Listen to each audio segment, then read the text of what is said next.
Misalnya kalau ngantuk malam mau tidur baca doa dulu. Alangkah baiknya kalau berwudu baca doa. Tidur kita dengan aturan sunnah tersebut dihitung ibadah oleh Allah. Misalnya kita sudah zikir capek mau tidur langsung tidur, itu dihitung ibadah oleh Allah. Jadi nggak perlu dicari. Pokoknya dalam 1 bulan di bulan Ramadan kita aktivitas kita dalam kebaikan, itu pasti kita mendapatkan malam Lailatul Qadar.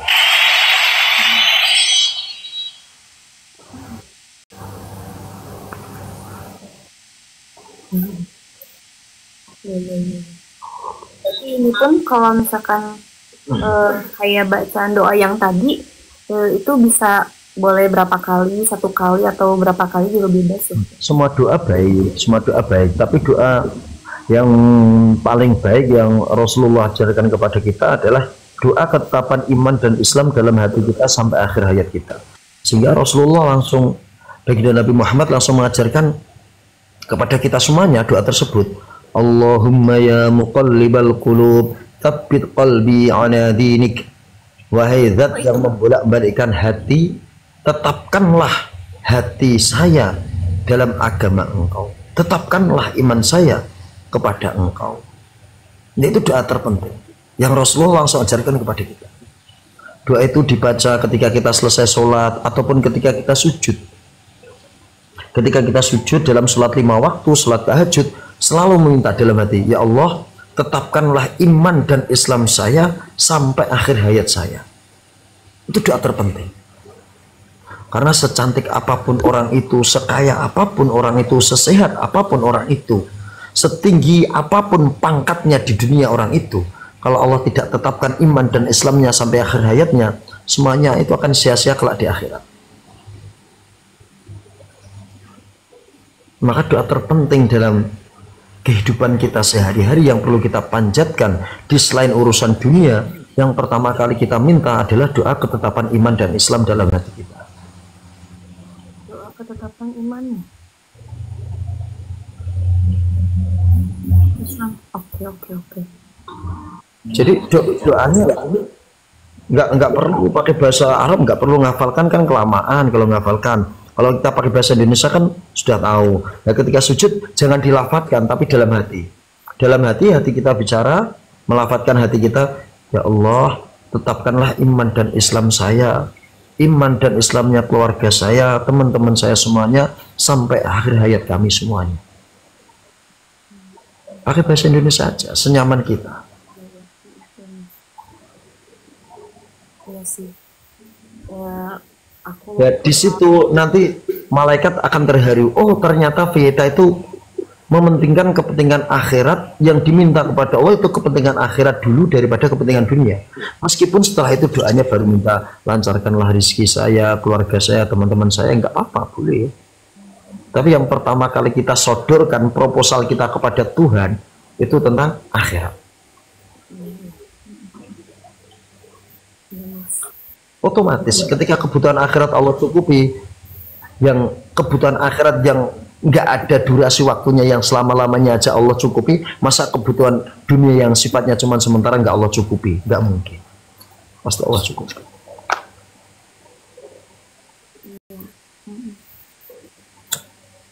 Setuju sih, Mas.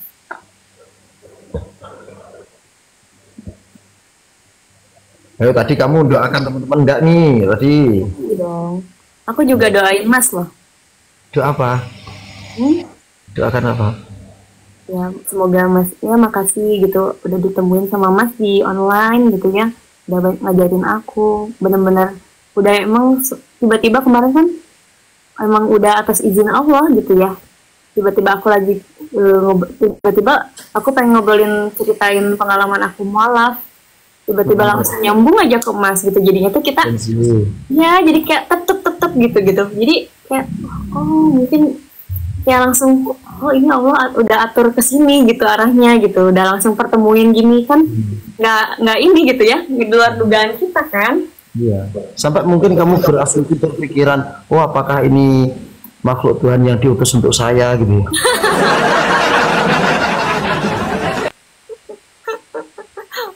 Allahu alam ya. Sudah tahu wallahu a'lam dia. Sudah tahu dia wallahu a'lam. Itu harusnya ada lanjutannya. Wallahu a'lam bishawab. Apa itu artinya, Mas? Wallah, demi Allah, a'lamu yang lebih mengetahui bishawab dengan kebenarannya.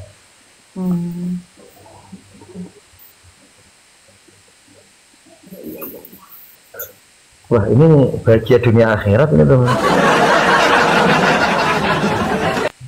Tolong ya yang jomblo, yang belum punya pasangan, siapa tahu aku dapat jodoh.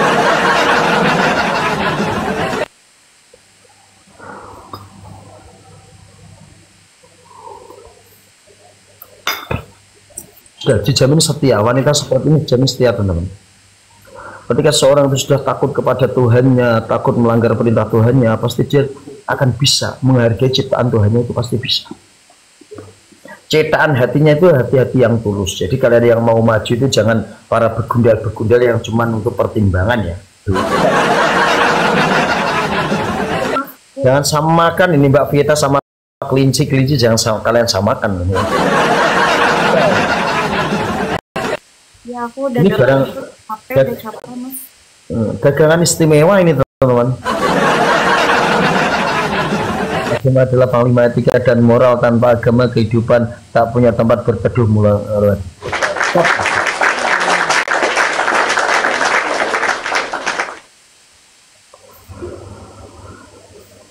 Ini jadinya followers Mas tuh banyak yang follow aku loh, jadi banyak yang kaji katanya. Ya, itulah mereka juga sayang kepada kamu karena mereka mempunyai saudara muslim yang baru.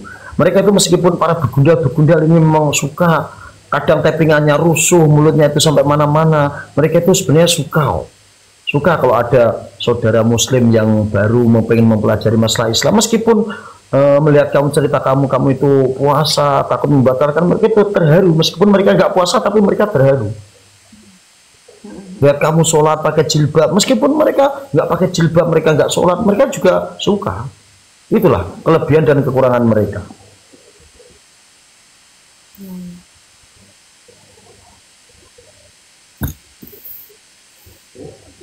Semoga teman-teman semua di sini istiqomah ya. Amin. Senang juga gitu kalau teman-teman juga lebih baik. Terus nggak jadi kebetulan juga kalau kayak gini gitu kan. Benar-benar doa tuh benar-benar ini luar biasa, mengubah orang. Padahal mungkin teman-temannya di sini ya pasti ada doa kayak ini, semoga istiqomah. Dari ini kan dari komen-komen semoga banyak istiqomahnya gitu. Kan tiba-tiba langsung aneh, aku tuh kemarin cuman yang pakai aku kerudung tuh, Mas, kemarin pas yang mau kajian kan gitu. Nah tadi tuh mau berangkat padahal mah nggak ada niat bukber itu pun bukbernya tuh dadakan.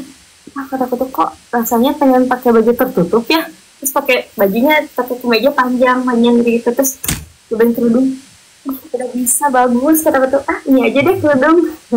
Iya kelihatan imut kamu pakai kerudung.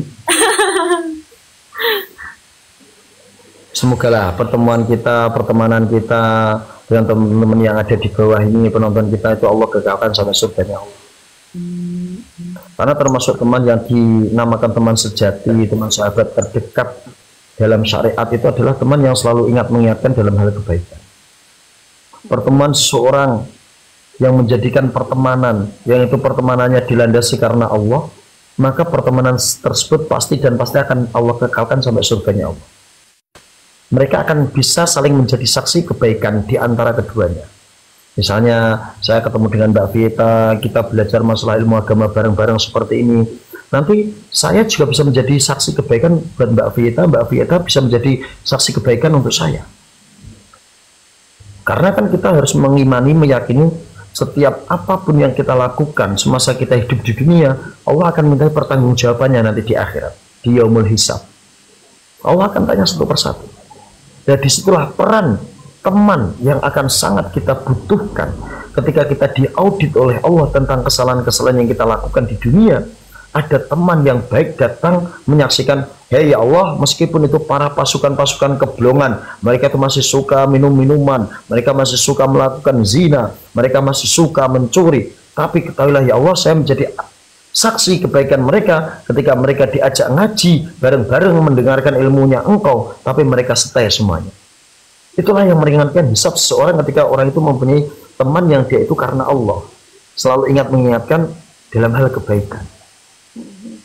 Tapi pola pikir kita itu dirusak oleh setan ketika kita hidup di dunia seakan-akan teman yang paling baik kepada kita adalah teman yang selalu support materi kepada kita. Tapi hakikat pertemanan yang baik, yang bermanfaat di dunia dan di akhirat adalah teman yang selalu mengajak tentang kebaikan. Makanya ada cerita itu, ada nanti kejadian di akhirat, teman itu bisa mensyafaati temannya.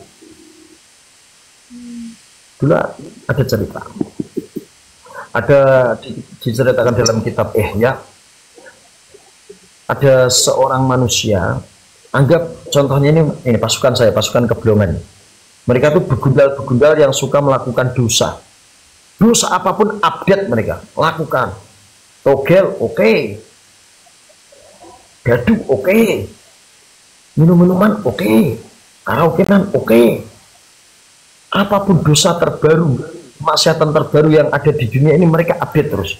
Sampai pernah mereka menanyakan, ini nggak ada tuh update kemaksiatan yang terbaru. Saking mereka nagihnya tentang kemaksiatan.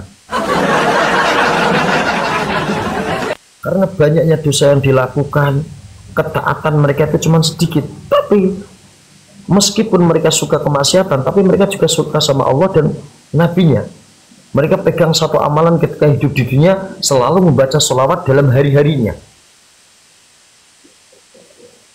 Ketika mereka meninggal, nanti prosedur akhirat, ketika orang hidup di dunia banyak amal buruknya daripada amal baiknya, maka amal buruk tersebut pantasnya digiring, dimasukkan ke dalam neraka. Ditimbang, para pasukan keblongan ini ditimbang kebaikan dan keburukannya, karena mereka itu update kemaksiatan terus, sholatnya bolong-bolong, puasa bolong-bolong, kebaikannya sedikit tapi kemaksiatannya banyak. Akhirnya jomblang tuh timbangan, mizan itu jomplang, banyak amal buruknya. Akhirnya karena prosedur akhirat yang banyak amal buruknya, itu jatahnya neraka, digiring para malaikat untuk dimasukkan ke dalam neraka. Ibalah itu sosok yang paling mulia, datanglah sosok yang paling mulia, sosok yang tidak ada rasa sayang dan cintanya melebihi dia, yaitu baginda Rasulullah SAW. Baginda Nabi Muhammad datang, bilang kepada malaikat, hei malaikat, berhenti dulu, itu pasukan keblongan itu umat saya itu, kenapa kok mereka mau digiring ke dalam neraka? Para malaikat menjawab, wahai Rasulullah, ini tadi sudah ditimbang, keburukannya lebih banyak daripada kebaikannya. Rasulullah ngeyel, padahal kita tidak pernah berkontribusi apapun kepada Rasulullah.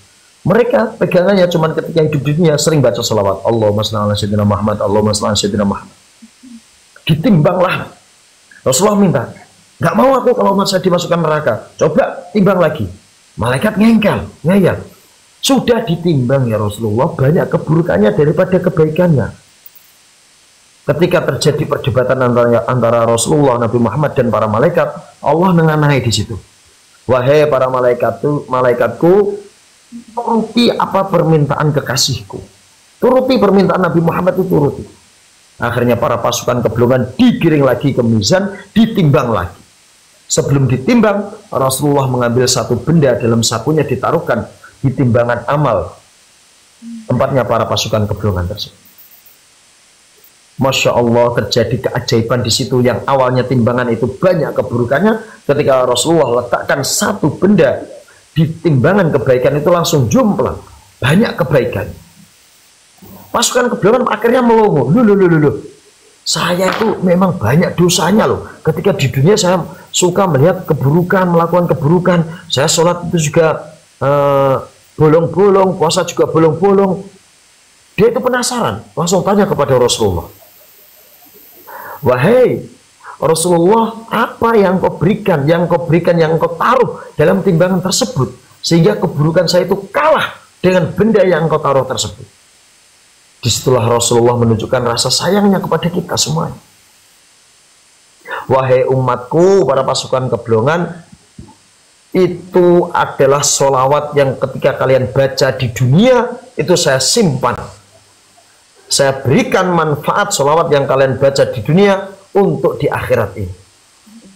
Ternyata sholawat yang selalu kita baca di dunia itu Rasulullah simpan untuk memberikan syafaat kepada kita semuanya kelak nanti di akhirat.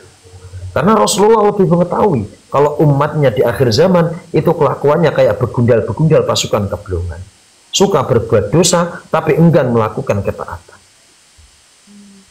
Makanya ada satu mukjizat Rasulullah SAW yang seluruh nabi tidak diberikan mukjizat tersebut.